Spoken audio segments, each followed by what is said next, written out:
the erstwhile chairman of the PDP. So I guess the question to ask, as an outsider to the PDP, is that what does the future look like?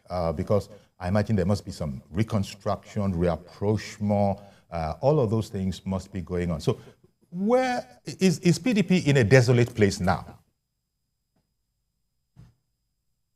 Well, that cannot be correct, Mr. Folarin. Let me start by thanking you most profoundly for the opportunity to speak with you again on this issue. And thank you for providing the atmosphere for that to be done. Now, PDP as a political party, like you know, is a party that, first of all, have survived longer than any political party in the country today. In the last 25 years it's been in operation, it's got experience, it has gone through a difficult moment, it has journeyed through the murky waters of uncertainty, and has defied the odds. It has remained the only party through thick and thin since 1998 at its formation. It's still the only party that has remained unchanged. So challenges like the one bedeviling it at the moment is something we believe we can weather. It's a storm that we believe we can weather. We have gone through worse situations than the one at hand, and we've been able to come stronger. So yes, we have a change of leadership in acting capacity as a result of disenchantment and dissatisfaction by some of the members of the party. But we are going to certainly come stronger out of it. We're already doing the resetting. We're fixing our house, and that's the good thing about the party. It's a party that believes all the time there are innovations, there are developments, whether negative or positive. It provides us all with the opportunity to do the resetting and come up stronger. So that's where we are. Well, thank you very much, Alhaji. Now, how would you respond to using the game analogy that the situation PDP finds itself in, using the analogy of tennis? Some would say it's an unforced error in the sense that if the caucus, the nucleus of the party that is indeed, as you just said, going to get to work and weather this kind of a situation, if they'd come in at that time, perhaps an unforced error might not have been committed. And if that was the case, so what is different now that will indeed open the way for that which you require for the party, which is reconciliation and moving on? You know, our major problem as a party had been unity before the election. Before this recent presidential and governorship election, we ran into murky waters of uncertainty revolving around the unity of the party. And it's a fallout of the convention that we had, the presidential convention. A number of persons felt aggrieved and dissatisfied with the outcome. Don't forget, before the primaries, there was clamor for the rotation of the zoning of the presidency, first of all, to the Southerners. As of right, the Southerners had asked the party to zone the presidency to the South. And some of us said, no, I think the most important thing at the time was to allow a competitive atmosphere where the North and the South will jostle for the ticket, the sole ticket of the party. Anyone that will get the ticket would be justified and will attract the support of the entire members of the party for him to win the election. And that's because over time, PDP has lasted long enough now to go beyond this zoning formula. And that said, we went to the primaries. And the primaries, there were bad blood, certainly in a lot of developments that cropped up. First, you would recall Wike's loss to Atiku Abubakar for the ticket. Even though generally everybody commended Wike for putting an impressive show, and it was a fight that was justified, Southerners were not satisfied. A good number of them felt, no, we should have just zoned the party ticket, to the South. That way we would attract their support. But issues that followed administratively did not help matters in managing, the outcome. And some of us, even in-house, felt it was not justified for the South to lose the ticket, and then were not pacified enough to be able to give the desired support for the election to be won for the PDP. And some of us were not satisfied in-house. I, for one, I did not agree with the national chairman's approach, and we have spoken in-house, we have also spoken outside to say that the one thing that is critical for PDP going forward was winning that election. Any other thing was secondary. If, like it turned out now, we lose the election, where will the fate of PDP lie? And that's where we are now. So some of the steps that were taken from the National Working Committee level, to which I'm a member, were not satisfying. And we were not comfortable with some of them, and we did not pretend we said that much. We were accused, some of us were accused of siding with Wike, identifying with Wike, but what we feared was going to be serious for us was losing the election, and that's where we are. We've lost the election, sadly. Even when we are in court, and we believe that the process was not quite credible, there were things that were done wrongly. We were falsely made to believe that the beavers will count, and so many other things that INEC pledged they were going to deploy towards giving us a credible election. It fell short of expectation, and that's why we are in court. But beyond that all, we also had very, very avoidable problem as a party, which some of us felt we shouldn't have gone to election with. A divided house. We had G5 governors not in support of the bid up until we went to poll. And then we had faithfuls of the party across the 36 states of the Federation aggrieved. There was this enchantment in the air. People were dissatisfied. And for losing Peter Obi as a traditional party man, because he was a running mate in 2019, if you will recall, for losing Kwankwaso, these were all administrative weaknesses on our part that we shouldn't have allowed. If we hadn't gone through those difficulty and weaknesses, we certainly would have been celebrating our victory by now. This is the position. So is it therefore, Alhaji Abdullahi, that the signs were not read properly? Because all parties like you, like yours, they have their experts, their strategists, visionary people who can usually see and predict a thing. Because, look, the internal affairs of a party is its own business. But because the party doesn't exist for itself, I would like to believe that parties really exist for Nigeria, for the country, to get into office, to serve the country. I don't know, the beginning of the problem, which is PDP decided to go its own way and not zone the presidency to the south in the final analysis. Because PDP is a national party, how is there a very big problem now explaining it to the ordinary Nigerian that this is indeed a national party if it decided to go its own way, as opposed to the national sentiment, which is there's no compulsion, as PDP proved, any party can go its own way. But for the non-party member who might be perhaps thinking of signing up, do you think that's a problem that you are also going to have to include in the ones that you are resolving as we go forward? Persuading the country, that is the ordinary person who might want to become a member, that you can go to PDP, because PDP is not playing ball the way everybody else is. Well, first, Mr. Folarin, you would agree that after a party's life span has reached what PDP has been able to achieve, I mean, the lifespan of PDP now is 25 years going forward.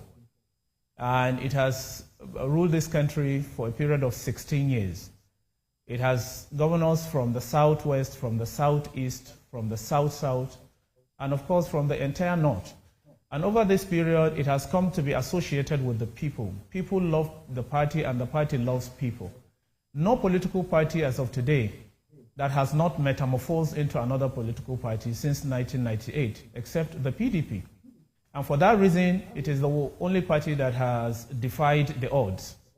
That said, for Nigerians to even doubt that the PDP would be able to relax and remain as a time-tested platform for participation, it's going to be surprising, because that's the only party that has proven. In fact, if not for the election that we said we are not satisfied with, I mean, by now PDP would have been in power. It has always been the problem to even the APC that has lasted the last 8 years and has brought Nigeria to this sorry state. You know that it did not take Nigerians 2 years of Buhari's presidency for them to regret, and they express it everywhere, in the market square, in the churches, in the mosques, in the places of work, every other place Nigerians have expressed their regret to go the way of APC in 2015. And we are all living witness to the massive degeneration and spoliation of our economy and the tragic fall of our beloved nation from the high point of glory in 2015 to this abysmal low. I mean, spiraling inflation and administrative incompetence has reduced even the quality of life of people, inhabitants of the villa, not just Nigerians, people who reside in the villa, who ideally should have the feel of the crumb out there, are the ones now complaining bitterly of how bad the system has been. Not to now talk of the generality of Nigerians like you and I. So the truth of the matter is that nobody should even... Alhaji, the generality of Nigerians still voted for APC, the ruling party. I mean, I just, want to just point that out, because the way you make it sound, no administration is going to ever be perfect, but the generality of Nigerian people did indeed vote the ruling APC back into power. I don't think that's correct, Mr. Folarin. You will agree that we are in court first. The elections that we had recently is still in contention. PDP has not accepted, Labour Party has not accepted, and other political parties that participated in the election have not also accepted the outcome of that election. It is described as one of the worst elections in Nigerian history. And so it's not foreclosed yet. Since it is something that is subject to contention and it's before our courts, I don't think it's satisfactory, or it will be behoven of us here to sit and say that Nigerians voted for the APC. If Nigerians did, we will not be hearing what we are hearing, like the clamor for government of national unity, like interim government and what have you. So the fallout of surely, the election, surely you don't support those calls for a government of an interim national government. I'm sure you don't support that. Yes, I sure don't. I do not support that. It is either the APC has won the election, or the PDP, or the Labour Party, which will be determined in our courts of law where we are. Okay. One moment, sir, because Mr. George, calling in from Ikeja, are you there? Uncle Yori, good morning, and good morning to your guests. Good morning. Uncle Yori, it's very, very funny in our country. An election is only adjudged fair when the contestant in question is the winner. If you ask the other person that didn't win, he will say it was not fair. The same person, if he wins tomorrow, it becomes the best election. I think it is time we come to terms with truth. Oldest party in the system. Yes, they are 25 years. But when you look at the actions of the party in terms of management of crisis and affairs in the party, it doesn't seem to match the experience that they have. It doesn't match, look at the primary. You have a constitution, and that constitution is very clear on how to rotate power. You decided to bypass the constitution for the sake of one person. One person just came and said, look, let us set this constitution aside, and it is for his own personal interest, not for the interest of the country. You agree. You don't expect people of integrity within that group to agree with something like that. And you know from experience that there are consequences for such actions in the elections itself. That is what has played out. And then the management of the group, the management of the people. For you to bring experience to bear, it tells on how you manage the group. Okay. When somebody does something wrong against the policy of the party, how you discipline that person without fear or favor. Not that you will take it from one person, then you don't take it from the other. Okay. Mr. George, thank you for calling in. Let me bring this to Alhaji Abdullahi.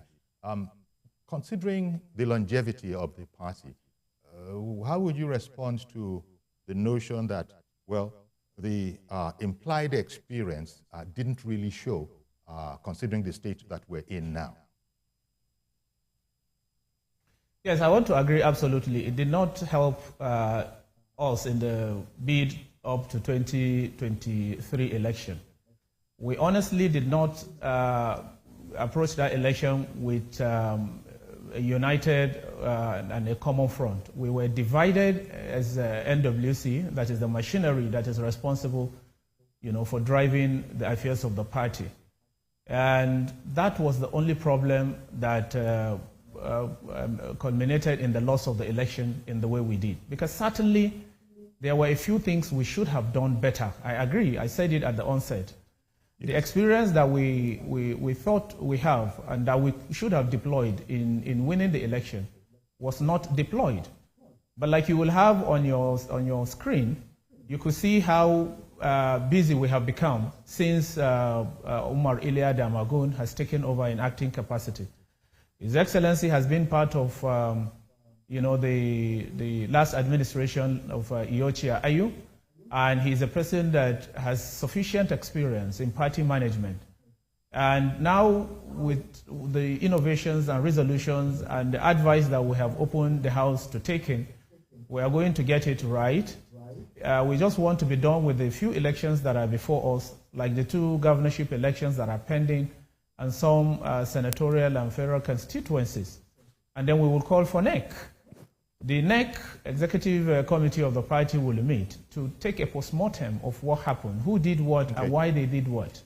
At that venue, we would be able to aggregate the views of members and to be able to take the decisive decision to ensure that the party and those who misled it are not only reprimanded, but a decisive decision is taken for the party to move forward. But certainly, the unity of the party was put to test.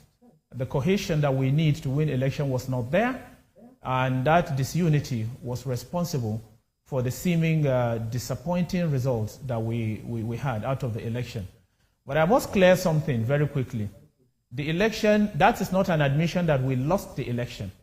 But throughout the life of PDP, never was a time PDP performed and went to election with less than 10 million votes in the history of its aspiration for presidency. This is the first time that is happening.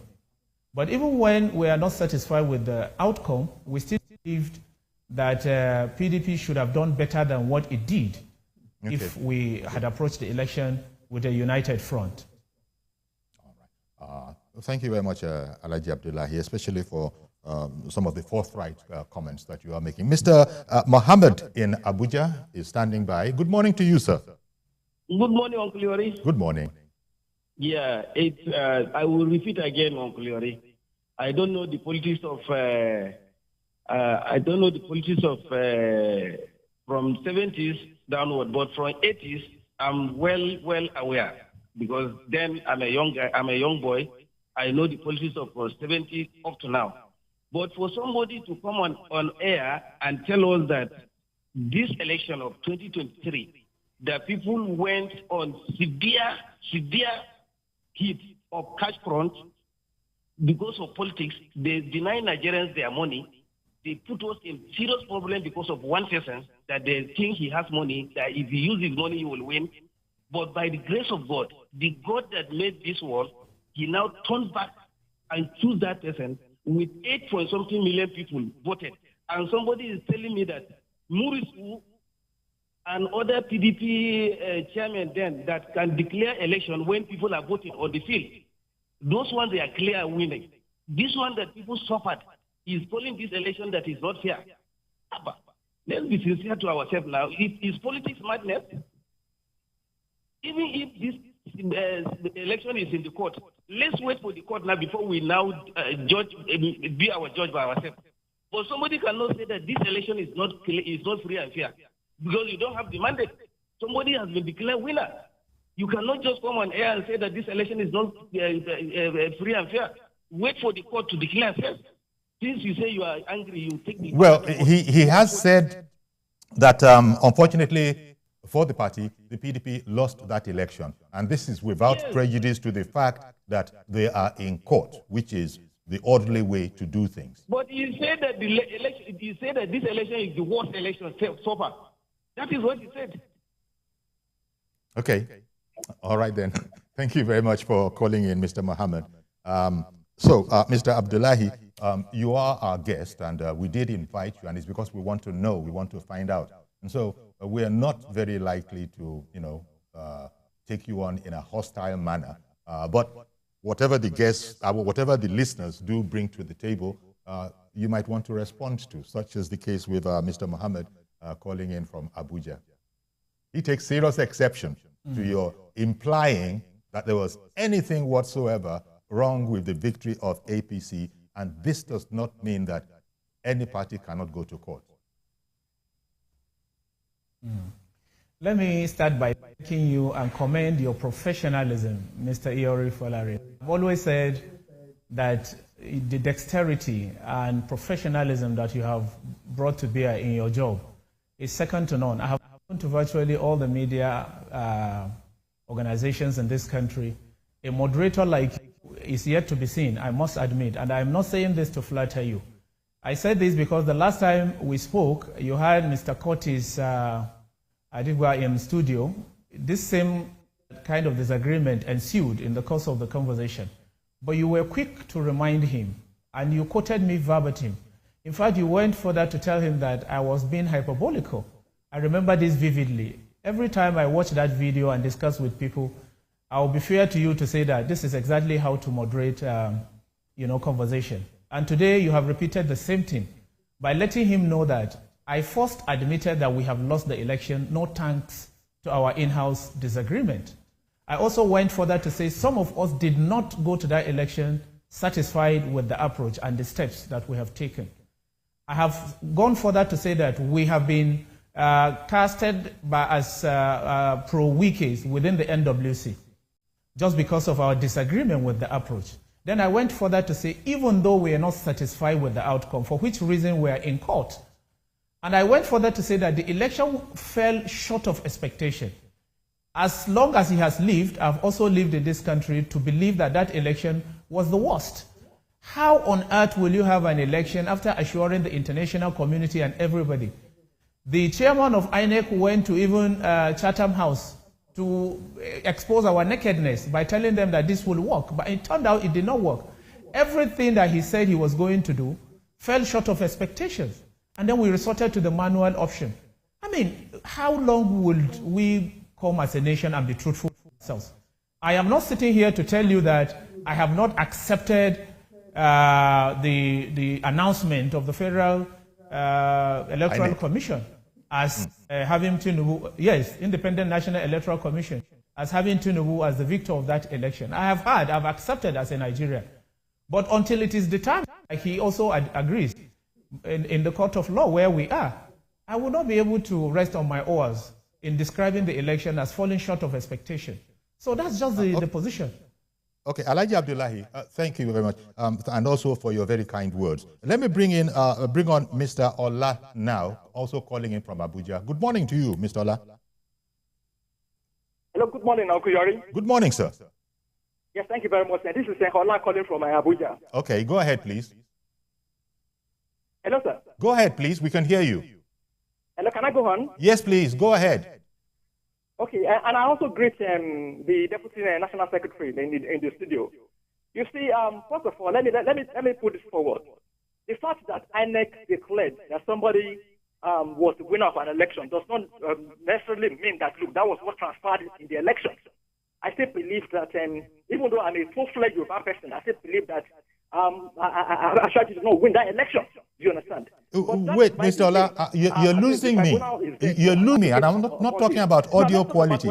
Did you just say that the fact that INEC declared a certain result does not mean that that's what transpired within the election? Because I'd have to, demur. Hello, sir. Yes, sir. Can you hear me? No, it's like the land is not the land is failing. Okay, please carry on then. Please carry on. Okay, sir. Now, this is what I'm trying to bring across. Look, everything that is happening in PDP now emanated from the fact that some people lost the primary, and they couldn't just be pacified. Wike that is talking about power shift to the south. Wike was in the party in 2011 and 2015 when Jonathan usurped the tenor of the North. You know, he contested in 2011 when it was the turn of the North. He also contested in 2015 when it was also the turn of the North to rule the country. Wike and Co did not see anything wrong about that happened in time. They didn't raise any issue about power shift to the south. You understand? That has been my own contention. You see, if it comes to equity, must come with same hand. Fine. You know, they've done what they wanted to do. I want to believe that, look, probably that is the way God wants it to pan out. But I want to believe that, look, Atiku and his team did not do anything wrong. And I want to put it to the National Deputy Secretary in the studio that Atiku and his people did not do anything wrong as far as how they went into that election. They tried as much as possible to pacify Wike and his guy, and they were recalcitrant. There was nothing they could do. Do you understand? So if you look at it then overall, it was the factor of OP that affected the outcome of the election when it comes to the PDP. It's not actually the issue of the G5. The G5 that couldn't assist themselves. These governors couldn't assist themselves in their own different domains. They lost their senatorial seats to opposition. You understand? So it's not even a matter of G5.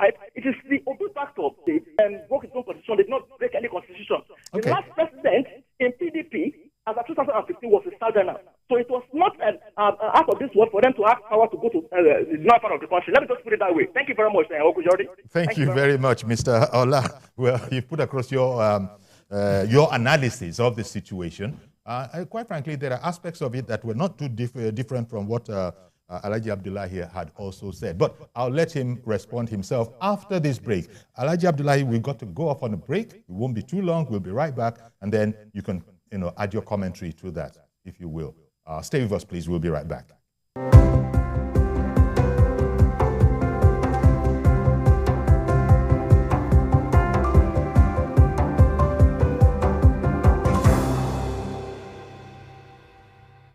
Planet, our home, threatened by man's activities with fears of mass extinction on the rise. On Green Angle, we examine the issues that affect our environment, seek solutions to put us on track to secure and restore a cleaner and greener world for generations to come.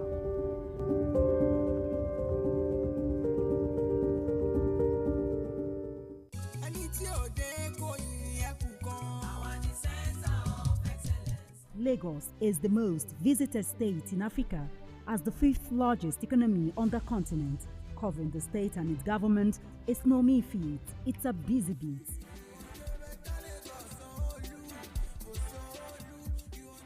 We go beyond the curtain of tapes to traveling far into the deep. I want to thank the Lagos state government for the healthcare facility. To bring stories that cut across all spectrums. A greater Lagos shall be ours. We tell you stories that define our collective well-being as Lagosians. I'm Adedoja Salamadini. I live in Lagos, inside Lagos.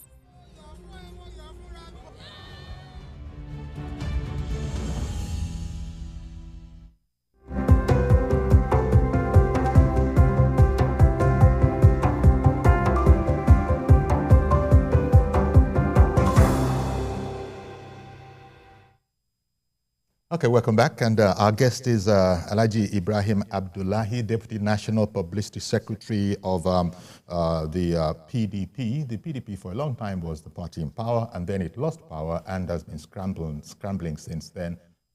It might have been this year, but it turned out not to be so, as we've just been hearing from both Alhaji Abdullahi and some commentators that have called in. This was something that was internally inflicted. I'd use the analogy of an unforced error in tennis. But Alhaji Abdullahi, you heard Ola from Abuja. He was quite, energized in his submission. Some of it you had also said yourself. But do you have any commentary on his take on the affair? He brought in the name of Wike, which I was going to come to, because the PDP is certainly more than Wike, I would imagine. Yes, he's an integral part of it. We'll come to the whole matter of the role of Wike and the G5. But do you have anything that you wanted to comment on Ola's submissions? Yes, let me again commend you for your effectiveness and efficiency in moderating conversations of this nature. I did hear you respond to him that, okay, it's not any different from what I have said. People often get agitated over nothing, and they tend to just contribute for the sake of contribution. Otherwise, I don't know what he has said that is different from what I have said. First, if he is talking about the 2011 participation of Goodluck Jonathan against the zoning arrangement to the north, because he succeeded Yar'Adua, who should run 8 years but did not, and he completed his tenure and still aspired when many believe it should be the turn of the north. And then repeated that in 2015 and lost the election. Merely in participating into the presidential election of 2011, he has put a rest to the zoning arrangement, if there was any. And that was why some of us said, no, it should be opened in 2015, in 2023, in 2019, for anybody that is suitable, across the divide to aspire. We are 25 years old, for crying out loud. If we promoted zoning arrangement when our democracy was relatively nascent, now 25 years after, the party has evolved into a behemoth of some sort where we would allow the best man for the job. And this best man can come from the southwest, he can come from the south-south, he can come from the southeast. He can also be from any of the northern region. So that was why some of us were not decided on the issue of zoning the presidency, to the south, like they wanted in 2023. We said we could open it for the best man to get the job. And that was it. I said that much. I also mentioned the fact that we lost a substantial followership from the southeast in particular as a result of losing Peter Obi, who was the running mate in 2019 to Atiku Abubakar, which we shouldn't have done. But leadership failure, which I have admitted we went through. The IU-led NWC was arrogant, was haughty. It was far and clueless to a large extent. I am one person who is a member of this body, and I have sat here to tell you that things should have been done differently. We should have gone beyond mere rhetorics and gangsterism, or the grandstanding, rather, that we put, to go and lobby and ensure that we are able to reconcile fully with these people before we went to poll. And we should not also have allowed the divisiveness that characterized the PDP before we went to poll. And even the decisions that IU took after the election. I apologize for butting in, but Mr. Lukman in Ghana has been waiting to join the program. Good morning to you, Mr. Lukman in Accra, Ghana. Good morning, Uncle Yori. Good morning, sir. Thank you for Mr. Abdullahi for coming on board. But I'm highly disappointed in most of what Mr. Abdullahi is saying over there.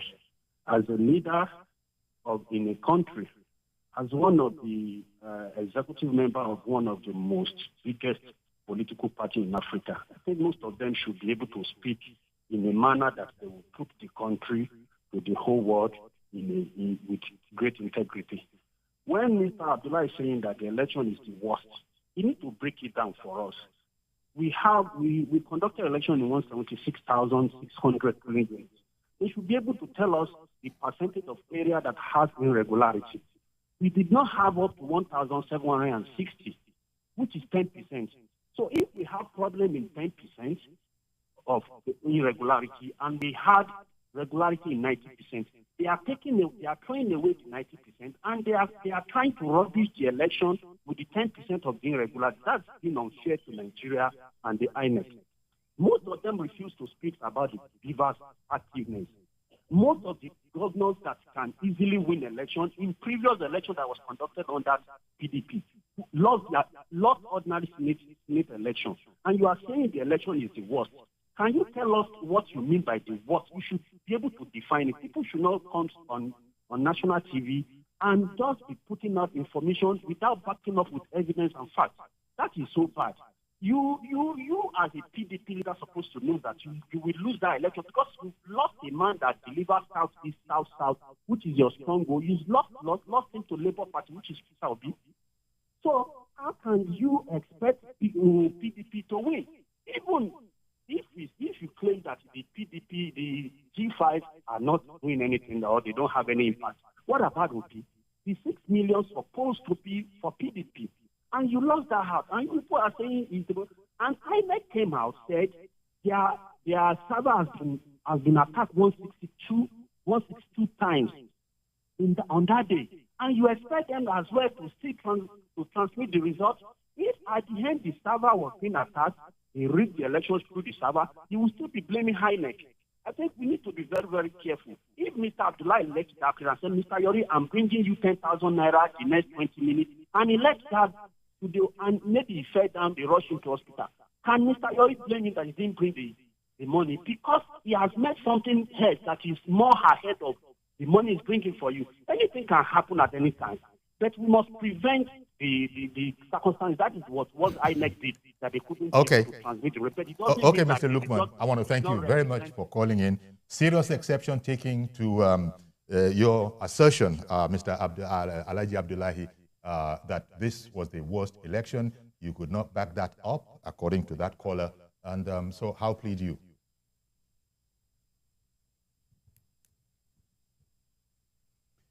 Well, it's relative, depending on how you choose to look at it. I was careful in the use of the word worst, and I'm still not withdrawing that word. For the excuse me, for the time I have been around and have been participating in election, I can tell you here unequivocally that that election was adjudged by international community and Nigerians. Observers and civil society organizations that took part in that election describe it as such. If the example and the analogy he gave of wanting to or pledging to give you a 10,000 and I forsake, I mean, it still doesn't stop the fact that I did not bring you that money. So what we are saying is that what they told us they were going to do, they should have foresaw the possibilities and the implication of voting manually, which turned out as a situation. They should have foresaw all these possibilities. If they come on election day and tell us that 190-something times their site has been hacked, that's not anybody's problem. They gave us all the assurances and the guarantees that they were going to make effective use of their beaver. And even the IREC. I mean, for crying out loud, if problem comes, are you now saying I should come and blame myself or go and blame anybody? And in any case, he also mentioned the loss of Peter Obi. It's something I have said at the onset of this conversation, that we should have done and approached that election differently.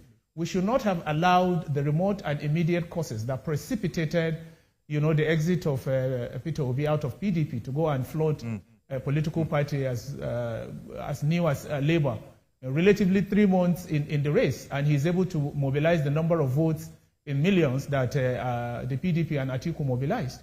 So I was in admission in the beginning that we were wrong to have allowed that happen. I have blamed the leadership. I have owned up that we had weaknesses on our part. But that does not take the fact that we have also seen lapses and monumental weaknesses in the electoral umpire. And they did not keep to their words and all the assurances they gave the world.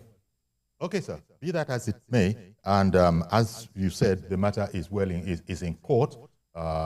As indeed it is the right of the party. Your party is not the only party that is in court. But this was going to be a conversation. I know it could not but come into it. This was going to be a conversation about the internal crisis and the future of the PDP. So I understand how these sort of matters had also come in. But when you look at the crisis within the PDP, the G5 governors, of which Governor Wike is an integral part, in fact, a foremost part, and maybe some other aspects of it. It is how that is going to be resolved that I'll next be seeking your impressions on. But in the meantime, I want to thank Mazi Okoroafo in Arochukwu for holding on all this while. Good morning to you, sir, Mr. Mazi Okoroafo. Good morning. Good morning, Sir. That's Mazi Okoroafo from United States. Wait. There are things you have to look into. That number one, there should be power and money. The power in PDP, when I say that these are activities that is making PDP shaking up to today. We were expecting PDP as one of the stronger opposition party before. But now, everything has just gone to them. Now, the J5 or the G5 we're talking, only one person survived, your state governor. The rest, see my brother in Niger, see the one in Benue, see the one in Enugu, see the one in Jonathan. And Wike is not contesting. Now, Well, we can talk about that was just a now the thing is this. It is a lesson for politicians. When you are in the political party, you don't think that everything must be the way you want it. You must listen to people's opinions. You must listen to people's thoughts. But in PDP, only one man, because you have access to money, because you have access to power, that is power and money. That is what is happening in PDP. And in PDP, don't take time. By the time we saw the new government, the new head of state, president-elect, what will happen? PDP will just be a five-star story. Another political party, I was reading paper this morning. They said they have up to 6 political parties that are under they have majority in the House of Reps. They have 163. Then APC have 162. And the new opposition parties, the other 5 or 6 or 7, they are not the majority. Now, all this was coming on board. By the time they sit down and arrange themselves, those 163, do you think the other PDP that was leading the opposition party, they will not? All those new parties coming up now, they will start their way. That is what I'm saying, that those people in the new political parties stand their ground. Not when you enter the house, you start leaving your food and going to the new party. It doesn't make sense. But the thing is this, PDP is now at a crossroads. That is a standby. It's a time bomb. By 29 May, we know whether PDP will stay or not. But the question is this, power and money are derailed. Only one man sometimes this or your thing going on. May God help you. But the remaining 4, they are still dangling. But the thing is, if they leave the office, Wahala is going to bust for them. I'm not praying for Wahala, but they should try as much as possible. Put the house in order before they leave office. If they don't put the house in order, PDP is going to go bye-bye and say, sorry. Good morning. Okay. Good morning to you, Mazio Kuruafo in Arochukwu. Okay. Indeed, that was where we were. That's the whole center of this conversation, which is putting the House back in order. And I think it has started because there's an acting chairman in place. But let's talk a bit about that. How optimistic are you, Alhaji Abdullahi, that this is doable? Because you just heard that viewer say that from his point of view, PDP is at a crossroads. If he gets it wrong now, it could actually, God forbid, go into oblivion. So, and then with the alliances that are going to have to be, I imagine will have to be made now, how does PDP see itself remaining as a credible and a viable opposition, which I imagine would be your wish? Well, it's not going to be imagination, Mr. Yori. PDP, like I began this morning, is one party that has lived through thick and thin. And it has survived all the other political parties that were formed together with it in 1998. As we yes, sir, but today it can't do anything without going into alliances with all the other parties that didn't succeed in the election. It is all survival strategy. It is an essential ingredient in development of a political party. This has happened even in the Western climes. We've seen Labour in alliance with in the UK, what do you call the other political party? We've seen it in America. There are times that you make concession.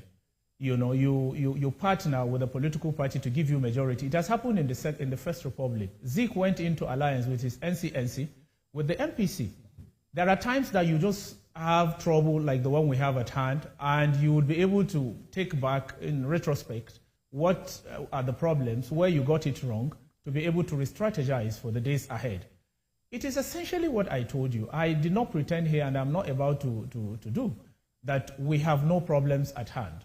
But responding to your questions proper, the acting national chairman, who was the deputy national chairman before he took the acting capacity, is one person that is imbued with sufficient party management. He is a party man with knowledge. He ran for the governor of Yobe. He ran for the governorship of Yobe. He was an ambassador from this country, and has been the national secretary. He's been involved. He's remained with this party from 1998. He has been a tested administrator who has now opened, like you can see on the screen, the House to aggregating the views of others, calling every other person. He has not taken side even in those trying times. He has been with the Wikis. He has been with the Atikus. He has been with the Tambuwals. He has been with every other person. I think our problem essentially was those few elements who arrogantly gave themselves or pretended to have the entire knowledge of party management, who today are struggling to even present their face, like the governor of Sokoto State, who as Director General of the presidential campaign and someone who was to run for the presidency, turned out losing his state cheaply to the APC, in Sokoto. And these were the people who moved from APC, where he was, and came and lorded over us and made it look as though they have the entire knowledge. We were in disagreement with these elements by letting them know that, look, we cannot do it this way. You just came back from APC. As Speaker of the Federal House of Representatives, he was in APC. And all through his political life, from PDP, APC, he has not been consistent. And we saw that problem. We told him that much. Look, you cannot do anything. He went and appointed Adamu Aleru, for example, somebody who moved into the party after losing his primaries for senatorial bid in Kebbi State in June, when the primaries of PDP had held.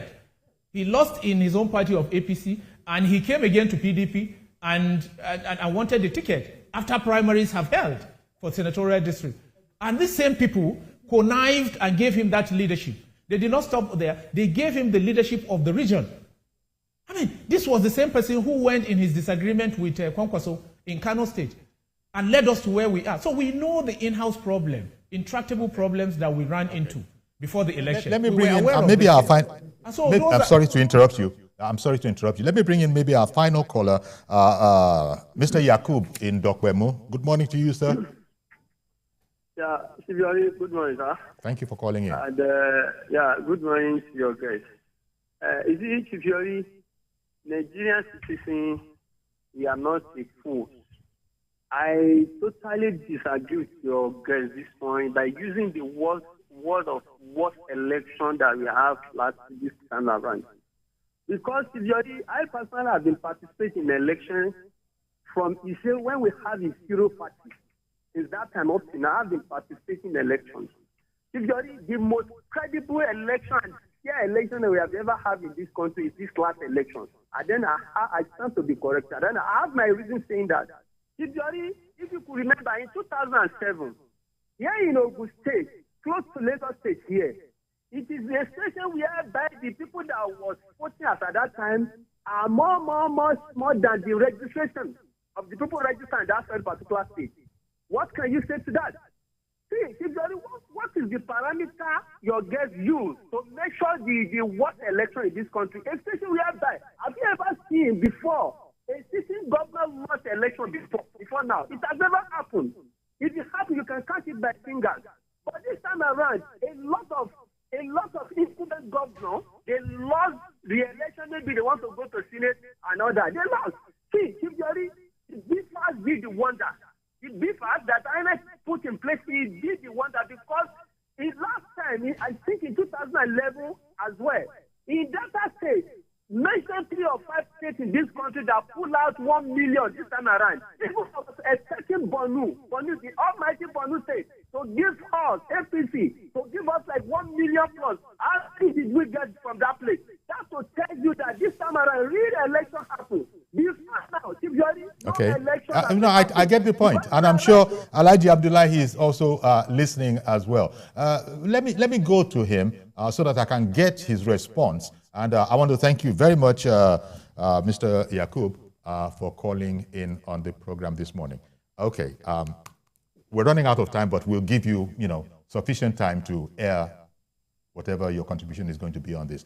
The assertion of Yakub is that all the kind of phantom votes that we had always had to endure weren't possible this time because of the very BVAS that you criticized. Now, nobody's saying BVAS was perfect. It failed, it disappointed INEC in certain places. But your general reaction to the idea of there were less fraudulent votes this time that Nigerians have been used to. Yes, Mr. Yori, let's not forget that we're talking about two different elections here.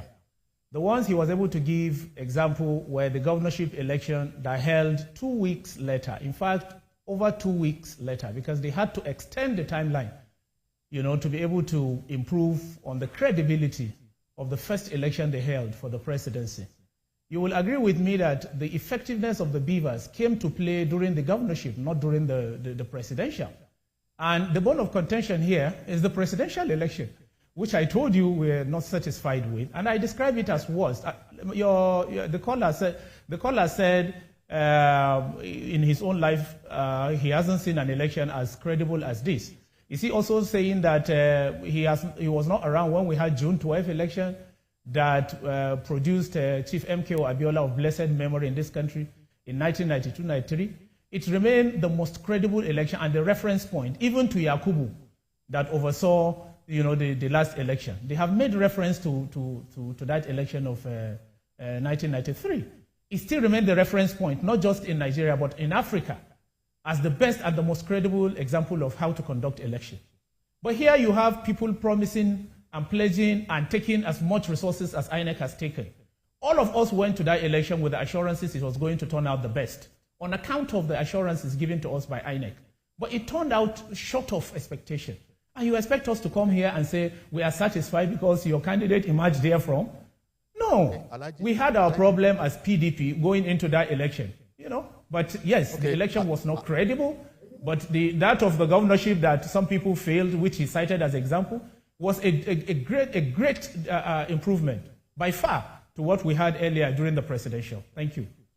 Thank you very much, Alhaji Ibrahim Abdullahi.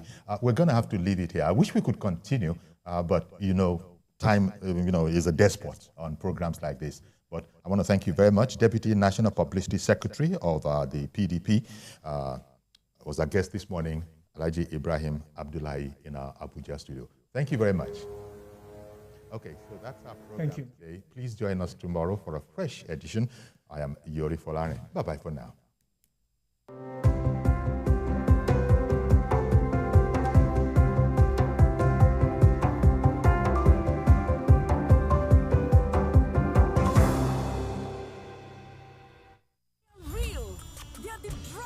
Abuja. If you're not real, you will be consumed, okay? Stop calling me my mom joke. We have an intruder in the house. The meter of the disgrace is rising. You're old. Who said I need deliverance? Ha!